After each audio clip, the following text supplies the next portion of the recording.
পশ্চিম জেলা school sports board এর উদ্যোগে শুক্রবার বাদারঘাট জুডো হলে অনুষ্ঠিত হলো অনূর্ধ্ব 14, 17, 19 বছরের বালক বালিকা বিভাগে জুডো প্রতিযোগিতা। পশ্চিম জেলার 3টি মহকুমার সদর জিরানিয়া, মোহনপুর থেকে উভয় বিভাগে 37 জন খেলোয়াড় অংশগ্রহণ করে। জিরানিয়া থেকে বালক বালিকা উভয় বিভাগে 14 জন, সদর থেকে উভয় বিভাগে 14 জন, মোহনপুর থেকে উভয় বিভাগে 9 জন খেলোয়াড় পশ্চিম জেলা ভিত্তিক আসরে অংশগ্রহণ করে।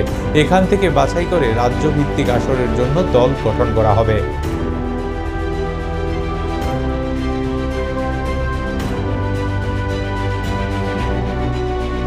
Judo competition under 14 boys and girls, 17 boys and girls এবং 19 boys and girls। এখান থেকে যে দল নির্বাচিত হবে সেই দল স্টেট লেভেল বা আমাদের যে কোটা অনুযায়ী যে পারফরমেন্স ভিত্তিতে যে দল নির্বাচিত হবে তারা পশ্চিম স্টেট লেভেল অংশগ্রহণ করবে। তবে এই অংশগ্রহণ এই বছর আমাদের একটা বিশেষ সুখবর রয়েছে। ত্রিপুরা স্কুল স্পোর্টস বোর্ড মানে ওয়েস্ট ডিস্ট্রিক্ট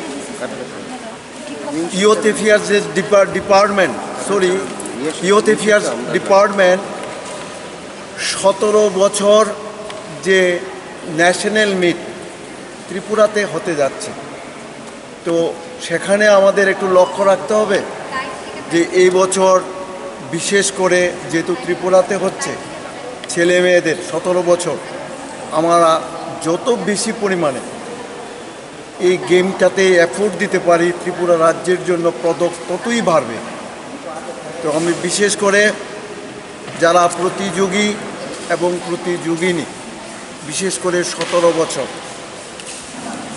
তাদের প্রতি কোচদের এবং আমার স্কুল স্পোর্টস বোর্ডের সঙ্গে একটা কথা হয়েছিল,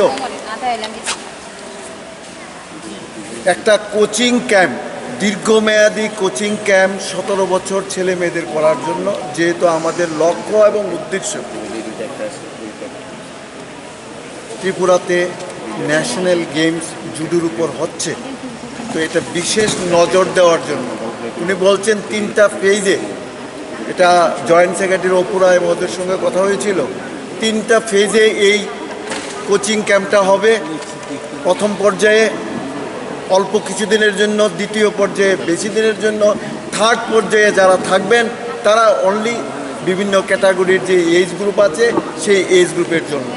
তো আমি বিশেষ করে যারা 17 বছর তাদেরকে তাদের যে প্রতিযোগিতা এবং কম্পিটিশনটা হবে এটা বিশেষ নজরের মধ্যে নিয়ে আসার জন্য এবং কোচদেরও অনুরোধ করব যাতে এটা বিশেষ দৃষ্টির মধ্যে রেখে ত্রিপুরাকে আরও এগিয়ে নিয়ে যাওয়ার যে পরিকল্পনা এটা বাস্তবায়ন করা হয়।